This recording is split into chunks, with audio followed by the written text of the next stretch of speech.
I just want to say that I cannot believe that 30 years ago today was my mom's last day. And for all the funny stories that we have and the special stories, they were enough for a lifetime. I didn't realize how special they were at the time. Well, my favorite story about her was I had to go to court because I was the bad child, and she went with me.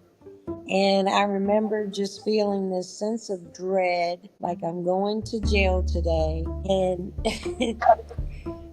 by the grace of God, they did not. And so we ended up going outside after the trial was over. And I remember this like it was yesterday. And she said to me, I know you need a cigarette. Mind you, I didn't know she knew I smoked.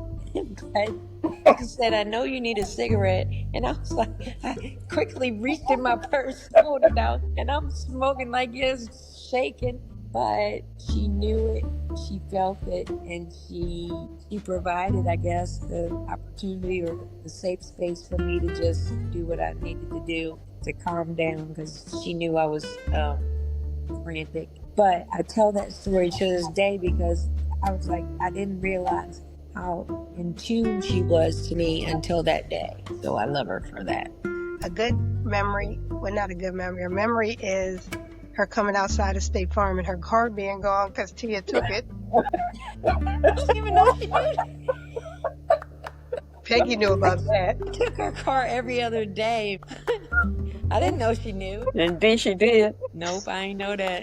And then I think the thing that I remember about her that I wish I was more like is just that she just had a good time. And so I would remember her and Peggy going out to Baltimore. I think it was like New Year's Eve. And they left us at home, me, Daryl, and Tia, with some wine or champagne while they went out and had a good time. I can remember the time that Denise got a car, and we was going to Baltimore, and we took them to the store, her and Tia, Daryl and Jermaine. We said, Denise, do not move that car. We came back, the car was parked in a different spot. So we came in the house and we said, Denise, did you move that car? She looked us right in the face, said, no, I wouldn't do that. And Daryl said, yes, she did. We went to the store and got some candy. Oh, it was terrible. The floor was terrible. And then one morning I met Carolyn on the parking lot. We both had a bad weekend. She looked at me and I looked at her and we started crying. I said, what happened to you? She said, what happened to you? I said, Jermaine got on my damn nerves. She said, Tia did too. What we gonna do with her?